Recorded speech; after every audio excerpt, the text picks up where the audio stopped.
हर रोज एक नई कहानी देखने के लिए चैनल को सब्सक्राइब करें और बेल आइकन दबाना ना भूलें।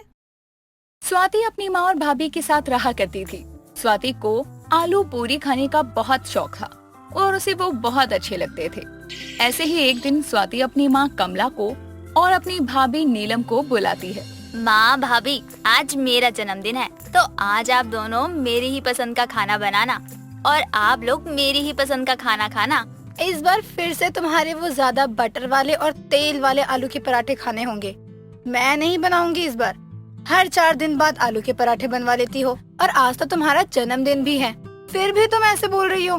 माँ भाभी को देख लो, आज तो मेरी पसंद का खाना बनाने को बोल दो ना। और आपको तो पता ही है ना कि मुझे आलू कितने पसंद है। सही तो कह रही है तेरी भाभी।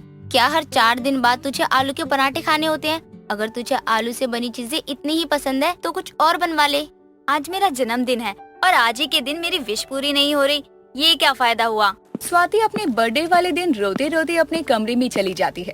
स्वाति का रोना कमला से देखा नहीं जाता और वो नीलम को बोलती है, बेचारी बर्थडे वाले दिन भी उसको रुला दिया। जा बहू, आज उसके पसंद के आलू के पराठे बना दे। माँ जी, मुझसे ये रोज रोज आलू के पराठे नहीं खाए जाएंगे। मैं परेशान हो चुकी हूँ। देखो मुझे, ये आलू के पराठों की वजह से मेरा वजन कितना बढ़ रहा है। अगर उसको आलू की चीजें पसंद है तो मैं उसके लिए आलू पूरी बना देती हूँ। अरे हाँ, मैं तो भूल ही गई थी कि आलू पूरी भी आलू से ही बनता है। जा जल्दी से बना दे, बाकी मैं जब तक उसके लिए बाहर से केक लेकर आती हूँ। इतना बोलकर कमला बाहर मार्केट में केक लेने के लिए चली जाती है और नीलम रसोई में जाकर आलू पूरी बनाने में लग जाती है। कुछ देर बाद कमला मार्केट से आ जाती है और दूसरी तरफ नीलम ने भी अपना काम कर लिया था। दोनों स्वाति को बुलाती हैं और नीलम बोलती है, स्वाति चलो खाना खा लो, आज जन्मदिन है तुम्हारा, गुस्सा नहीं होते? मुझे कुछ नहीं खाना। जब इस घर में मेरी कोई वैल्यू ही नहीं है तो मुझे कुछ नहीं खाना है। आज के दिन मेरी पसंद का खाना नहीं बना सकते थे आप लोग? बेटा, तेरे पसंद का खाना बना है, चल जल्दी उठ, वरना ठंडे हो जाएंगे तो खाने में बिल्कुल भी अच्छा नहीं लगेगा। आप दोनों झूठ बोल रही हो, मुझे पता है आपने अपनी पसंद का ही खाना बनाया होगा। मुझे ना बेवकूफ मत बनाओ। बनाने की क्या जरूरत है, तुम तो पहले ही बेवकूफ हो जो रोज रोज आलू के पराठे खाती हो।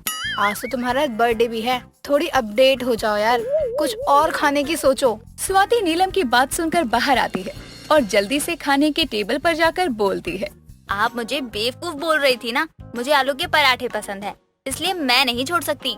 स्वाति गुस्सा मत करो और आओ यहाँ बैठो और ये खाओ, बताओ कैसी बनी है। ये क्या, आपने बस एक नॉर्मल सी पूरी ही तो बनाई है, इसमें क्या नया है? इसको आलू पूरी कहते हैं। ये तुम्हारे उस आलू के पराठे से बहुत अच्छा है। जन्मदिन पर कुछ नया हो जाए। स्वाति नीलम की बनाई आलू पूरी खाती है और उसको आलू पूरी इतनी पसंद आती है कि वो सारी आलू पूरी खा जाती है। सारे आलू पूरी खाने के बाद स्वाति कहती है, थैंक यू भाभी, ये वाला जन्मदिन तो आपने यादगार बना दिया। इसलिए मैंने एक फैसला लिया है कि आज से मैं आलू के पराठे को छोड़कर आलू पूरी ही खाऊंगी।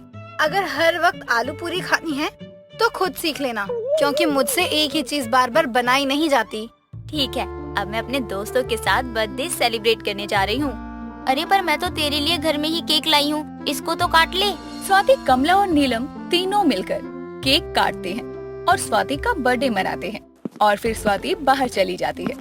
पूरा दिन बाहर गुजारती है और स्वाति को आलू पूरी बहुत पसंद आने लगते हैं और वो आलू पूरी बनाना खुद से भी सीख लेती है और अब उसका जब मन करता वो बना कर खा लेती। ऐसे ही एक दिन स्वाति बहुत सारी आलू पूरी खा लेती है, जिस वजह से उसका पेट खराब हो जाता है और उसके पेट में गैस भी बन जाती है।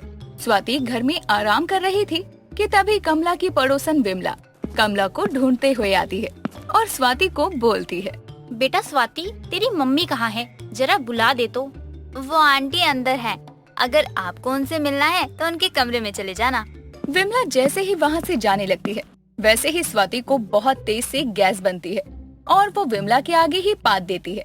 विमला ये देखकर अपने मन में बोलती है, आए हाय, इतनी बड़ी हो गई लेकिन इसको तमीज ही नहीं है कि बाहर से आए लोगों के आगे पाद नहीं मारते हैं।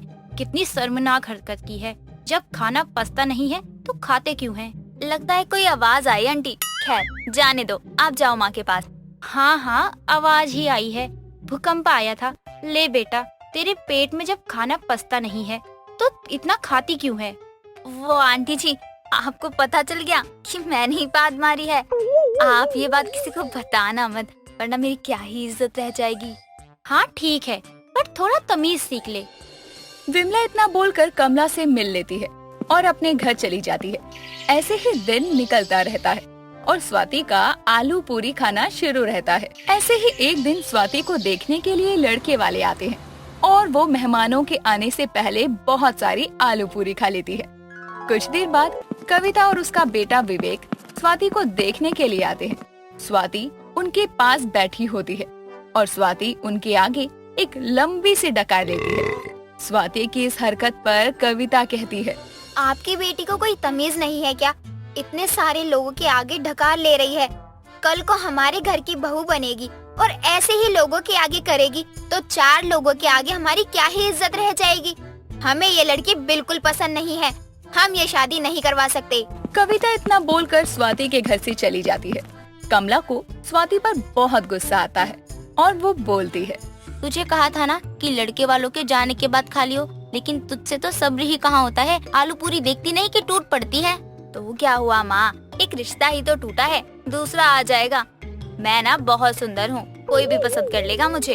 तुझे पता है वो कितने बड़े लोग थे, लड़का भी अच्छा है, कमाता भी अच्छा है। शादी के बाद आलू पूरी खा लेती, लेकिन तूने सब खराब कर दिया। हाँ, और बात सुंदर की नहीं, बात इज्जत की है। एक दिन तुमने विमला आंटी के आगे पाद मार दी और आज इनके आगे तुमने डकार मार दी। हमारी इज्जत कम कर दी ऐसा करके। ऐसा कहीं होता है क्या? इस आलू पूरी की वजह से तुम्हारे पेट में गैस बन चुकी है और तुम पाद मारने लग गई। हर चीज की लिमिट होती है, लेकिन तुम्हारी तो किसी चीज की लिमिट ही नहीं है। स्वाति को नीलम और कमला बहुत सुनाते हैं, जिससे कि वो दुखी हो जाती है और आलू पूरी खाना बंद कर देती है। ऐसे ही दिन निकलता जाता है और एक बार फिर से स्वाति के लिए रिश्ता आता है और कमला स्वाति को बोलती है, ले थोड़ा सा आलू पूरी खा ले, वरना बोलेगी मेरी पसंद की चीज बनाई और खाने को भी नहीं दिया। नहीं माँ, भूख नहीं है, लड़के वालों को जाने दो, उसके बाद खा लूंगी। माँ जी, ये अपनी स्वाति ही है ना जिसको आलू पूरी इतने पसंद थे और आज ये मना कर रहे हैं। हाँ, अभी खिला देंगी, फिर बाद में सुनाने का मौका मिल जाएगा। कुछ हो गया लड़के वालों के सामने तो बस मुझ पर ही बरस जाएंगी दोनों की दोनों। क्या हो गया स्वाति, क्या सोचने लग गई? कुछ नहीं भाभी, जब लड़के वाले चले जाएंगे ना तो बाद में खा लूंगी। कुछ देर बाद लड़के वाले आते हैं और स्वाति को पसंद करते हैं और उसका रिश्ता तय करके चले जाते हैं। और कुछ ही हफ्ते बाद स्वाति की शादी बड़े ही धूमधाम से हो जाती है। स्वाति अपनी आलू पूरी खाना कम कर देती है और अब कभी कभी अपने ससुराल वालों को आलू पूरी बनाकर भी खिलाया करती।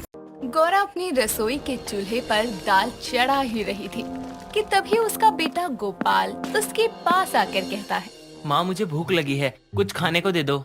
बेटा कुछ देर रुक जा, चावल बन गए हैं, दाल बनने के लिए रखी हुई है। माँ आज फिर से दाल चावल? अरे आप दाल चावल के सिवा कुछ और भी बना लिया करो ना, मैं पक गया हूँ रोज रोज ये दाल चावल खा खा कर। बेटा गोपाल, हम गरीबों को राशन में दाल और चावल ही मिलते हैं, तो वही बनेंगे ना बेटा। और कितने लोगों को तो ये भी नसीब नहीं होता, तो इसलिए तुम शुक्र करो हमें ये मिल रहा है और इतने स्वाद बनते हैं दाल चावल। क्या हर्ज है रोज खाने में? मुझे नहीं अच्छे लगते दाल चावल, मैं जा रहा हूँ बाहर कुछ खाने, पैसे दे दो। पैसे होते बेटा तो दाल चावल नहीं बनाती, अब देख खाना तो यही पड़ेगा तुझे। गोपाल को अपने घर में बनने वाले दाल चावलों से बहुत नफरत थी। तो वहीं गोपाल की बहन सुभद्रा रोज अपने कॉलेज जाने के लिए लंच में दाल चावल ही लेकर जाया करती थी, जिसके कारण एक दिन जब कॉलेज में लंच टाइम था तो सुभद्रा के पास उसकी दोस्त निशा आकर कहती है, क्या यार सुभद्रा, तू रोज रोज हमसे अलग आकर लंच क्यों करती है? चल ना, सब कैंटीन में बैठे हैं, वहीं लंच करते हैं। नहीं नहीं, तुम जाओ, मैं ठीक हूँ। और वैसे भी मेरे पास ना पैसे नहीं है कि मैं कैंटीन में जाकर कुछ खाऊं। तो तू वहाँ अपने घर का लंच खा लिया करियो, हम भी चख लेंगे तेरा लंच। अगर इन सबको पता चल गया कि मैं रोज रोज दाल चावल लाती हूँ तो ये तो मेरा मजाक उड़ाएंगे। नहीं निशा, तुम जाओ, मैं अकेले लंच कर लूंगी। नहीं, आज तो मैं देख कर ही रहूंगी कि तुम ऐसा लाती क्या हो खाने में जो हमसे शेयर नहीं करना चाहती। इतना बोलकर निशा जबरदस्ती सुभद्रा का लंच बॉक्स छीनने लगती है और इसी छीना झपटी में सुभद्रा का लंच नीचे जमीन पर गिरकर खुल जाता है और उसके सारे दाल चावल भी बिखर जाते हैं। तो वहीं उसके लंच में ये सादा खाना देखकर निशा कहती है, तो इस खाने के लिए हमारे साथ खाना नहीं खा रही थी? अरे सिंपल से दाल चावल ही तो थे। कोई नहीं, चल मैं तुझे अपना खाना खिला दूंगी। मेरे लंच में मटर पनीर है। नहीं खाने मुझे तुम्हारे मटर पनीर, मैं तो दाल चावल में खुश हूँ। इतना बोलकर सुभद्रा अपना लंच बॉक्स उठाती है और कॉलेज से घर चली जाती है। उसके आते ही गौरा उससे कहती है, आ गई बिटिया, आजा खाना बन गया है, खा ले आकर। सुभद्रा दोबारा से अपने घर की थालियों में दाल चावल देखकर अपनी माँ से कहती है, माँ मुझको भूख नहीं है, आप ही खा लो। इतना बोलकर सुभद्रा अपने घर के आंगन में बैठ जाती है और आसमान की ओर देखकर कहती है, हे भगवान, क्या हम गरीबों के चूल्हे पर हमेशा दाल चावल ही पकेगा क्या? आखिर हम इतने गरीब क्यों हैं? सुभद्रा की ये बात घर के दरवाजे पर खड़ी गौरा सुन लेती है, जो अंदर आकर अपने आंसू पोंछते हुए कहती है, कैसी माँ हूँ मैं, अपने बच्चों को उनकी पसंद का खाना भी नहीं खिला सकती। अगर कल को सरकार से राशन में दाल चावल मिलना ही बंद हो गया तो मैं अपने बच्चों को क्या भूखा सुलाऊंगी? नहीं नहीं, लेकिन करूँ भी तो क्या? जो काम मैं करती हूँ उससे आने वाले पैसे इन दोनों बच्चों की पढ़ाई के लिए जमा हो जाते हैं। अब इनके पिताजी तो है नहीं जो घर का खर्चा उठा ले। गौरा अपने हालातों को देखकर बहुत उदास हो जाती है, लेकिन उनके पास कोई चारा नहीं था, जिसके कारण उनको रोज दाल चावल ही खाने पड़ते थे। ऐसे ही एक दिन गोपाल अपने दोस्तों के संग गांव से बाहर घूमने गया था। वहां से वापस आते हुए गोपाल का एक दोस्त सोहन उससे कहता है, गोपाल यार, बहुत भूख लग रही है और हमारे पास पैसे भी नहीं है। तेरा घर यहीं पास में है, चलना कुछ खिला दे अपने घर ले जाकर। मेरे घर पर इस वक्त कुछ बना नहीं होगा, और बना भी होगा तो वो गरीबों वाले दाल चावल। भाई तेरी मम्मी बना देंगी ना, जो कुछ जल्दी बन सकेगा। प्लीज ले चलना यार। सोहन और बाकी सभी दोस्त गोपाल से जिद करते हैं, जिसके चलते उसको जबरदस्ती अपने दोस्तों को अपने घर ले जाना पड़ता है, जहां उन सब के आने पर गोरा कहती है, अरे गोपाल, तेरे दोस्त आए हैं घर, आओ आओ बच्चों अंदर आओ, मैं तुम सबके लिए पानी लाती हूँ। आंटी जी, पानी तो बाद में भी पी लेंगे, लेकिन अभी हमें बहुत भूख लगी है, आप हमें कुछ खिला दो। ये गोपाल तो हमें घर ही नहीं ला रहा था, हमें जबरदस्ती आए हैं। आंटी जो खिलाएंगे हम खा लेंगे। अरे बच्चों, अच्छा किया, मैं जल्दी से तुम सबके लिए गर्मा गर्म दाल चावल बनाकर लाती हूँ, बस थोड़ी देर रुको। गौरा जल्दी से सबके लिए दाल चावल बनाकर उन्हें परोसती है और खाना खाने के बाद सभी अपनी उंगलियां चाटते हैं, जिसके बाद सोहन कहता है, आंटी जी बहुत अच्छे दाल चावल बनाए थे आपने, सच में पेट भर गया, लेकिन दिल नहीं। अगली बार हमारा जब मन होगा दाल चावल खाने का, हम आपके घर आ जाएंगे। हाँ, कभी भी आ जाना, यहाँ तो यही सब बनता है रोज। हाँ हाँ बेटा, जरूर आना। इतना बोलकर सभी लोग वहाँ से चले जाते हैं, लेकिन उन सबकी बातें कॉलेज से आई सुभद्रा सुन लेती है, जो उन सबके जाने के बाद अंदर आकर अपनी माँ से कहती है, माँ, ये गोपाल के दोस्त आपके बनाई दाल चावल की बड़ी तारीफ कर रहे थे। ये सुनकर मेरे दिमाग में एक आइडिया आया है। देखो माँ, ये तो हम रोज खाते हैं, इसीलिए अब ये हमारे लिए आम सा स्वाद हो गया है।